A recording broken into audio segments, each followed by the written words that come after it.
Hi everyone, welcome back to Kavitha sugar and spice. ഇന്ന് നമ്മൾ വളരെ മിനിമം ഇൻഗ്രീഡിയൻസ് വെച്ചിട്ടുള്ള അടിപൊളി ഒരു സ്ട്രോബെറി ഐസ്ക്രീമാണ് ഉണ്ടാക്കാൻ പോകുന്നത്. നമുക്കത് എങ്ങനെയാണ് ഉണ്ടാക്കേണ്ടത് നോക്കാം.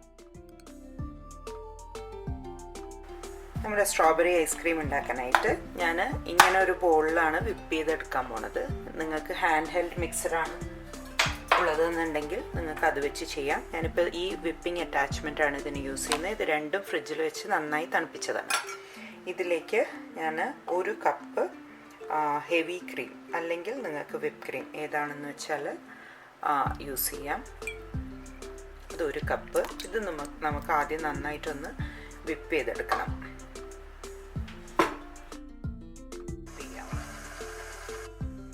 ഒരുവിധം വിപ്പായിട്ടുണ്ട്. നമുക്കിത് ഓഫ് ചെയ്യാം. എന്നിട്ട് നമ്മളിതിലേക്ക് ഒരു ടേബിൾ സ്പൂൺ പഞ്ചസാര, ഒരു അര ടീസ്പൂൺ വെനില എസൻസ്, അര കപ്പ് കണ്ടൻസ്ഡ് മിൽക്ക്. ഇതും കണ്ടൻസ്ഡ് മിൽക്കും നമ്മൾ ഫ്രിഡ്ജിൽ വെച്ച് തണുപ്പിച്ച് കഴിഞ്ഞതാണ്, ഒക്കെ തണുത്തതാണ് യൂസ് ചെയ്യുന്നത്. ഇതും കൂടി ഇട്ടിട്ട് നമുക്ക് ബാക്കിയും കൂടി നന്നായിട്ടൊന്ന് വിപ്പ് ചെയ്തെടുക്കാം.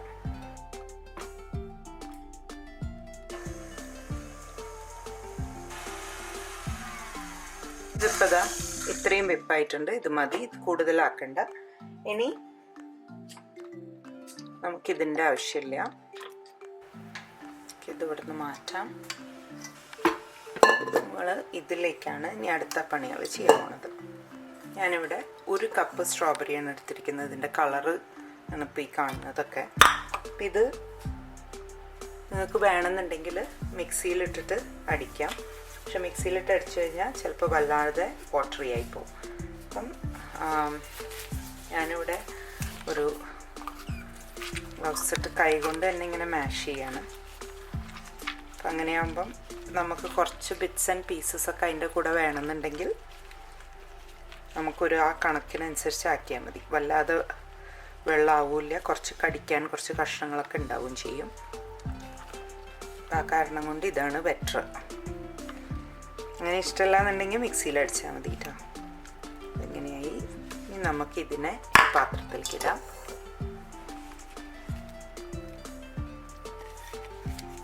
ഇതിട്ട് കഴിഞ്ഞാൽ നമ്മൾ വിപ്പ് ചെയ്യേണ്ട ആവശ്യമില്ല. നമുക്കിങ്ങനെ ഒരു സ്പാച്ചുല വെച്ചിട്ട് ഇതിനെ ഇങ്ങനെ ഫോൾഡ് ചെയ്യാം.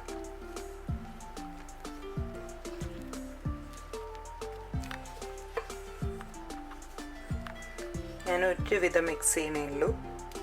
അപ്പോഴതിനൊരു ഭംഗി ഉണ്ടാവുക. അതായത് മുഴുവൻ മിക്സ് ചെയ്ത് ഭയങ്കര പിങ്ക് ആക്കുന്നില്ല. ഇടയിലൊരു വെള്ളയും ചുവപ്പും അങ്ങനെയൊക്കെ വരാൻ വേണ്ടിയിട്ട് ഇങ്ങനെ ഫോൾഡ് ചെയ്ത് കൊടുക്കണം. ഇത്രയും മതി. ഇനി നമുക്കിതൊരു പാത്രത്തിലേക്ക് മാറ്റാം.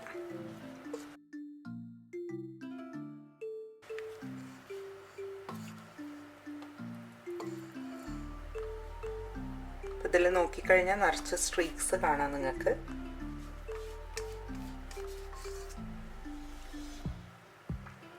ഹാൻഡ് ഹെൽഡ് മിക്സറോ അല്ലെങ്കിൽ ഇങ്ങനത്തെ ഒരു എന്താ പറയുക സ്റ്റാൻഡിങ് മിക്സറോ ഇല്ലയെന്നുണ്ടെങ്കിൽ മിക്സിയിൽ റെഗുലർ മിക്സിയിൽ ബ്ലെൻഡ് ചെയ്തെടുക്കാം കേട്ടോ.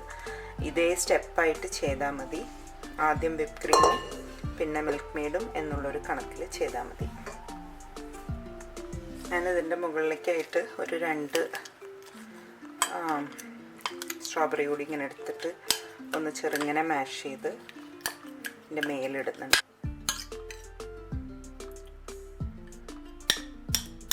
ഇത് ഓപ്ഷണലാണ്, വേണമെങ്കിൽ ചെയ്താൽ മതി. എന്നിട്ട് നമുക്കിതൊന്ന് ലെവൽ ചെയ്യാം.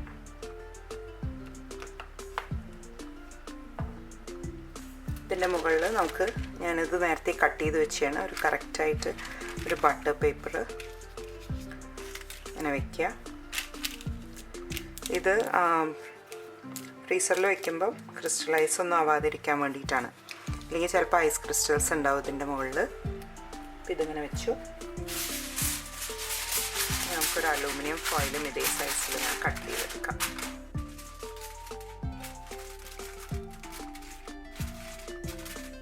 ഇതും വെച്ചിട്ട് നമുക്കിത് അടയ്ക്കാം.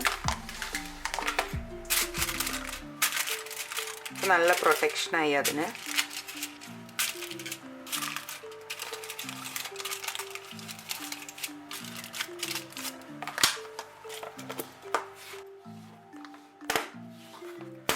നമുക്ക് ഫ്രീസ് ചെയ്യാം. ഇപ്പം ഒരു 4 മണിക്കൂറായിട്ടുണ്ട്. നമുക്ക് ഐസ്ക്രീം ഇപ്പം സെറ്റായിട്ടുണ്ട്. കുറച്ച് നേരം ഇതിനെ പുറത്ത് വയ്ക്കാം, ഒരു 5 മിനിറ്റ്.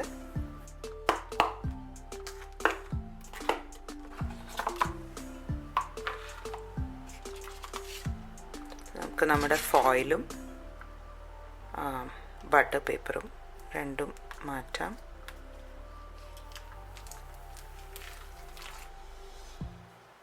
നമുക്കിതിനെ സ്കൂപ്പ് ചെയ്തെടുക്കാം.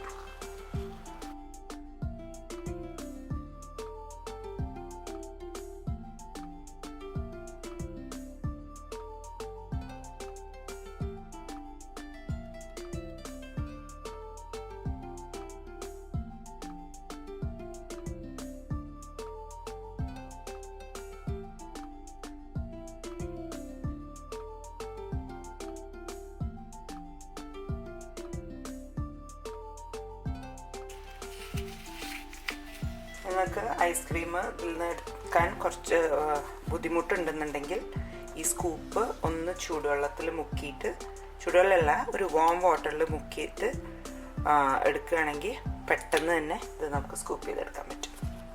അങ്ങനെ നമ്മുടെ സ്ട്രോബെറി ഐസ്ക്രീം റെഡി. വേണമെങ്കിൽ നിങ്ങൾക്ക് അതിൻ്റെ ഒപ്പം 2 സ്ട്രോബെറി ഒക്കെ വെച്ചിട്ട് സെർവ് ചെയ്യാം. എല്ലാവരും ട്രൈ ചെയ്ത് നോക്കൂ. Thank you for watching. അടുത്ത വീഡിയോയിലൂടെ വീണ്ടും കാണാം. Take care. ബൈ.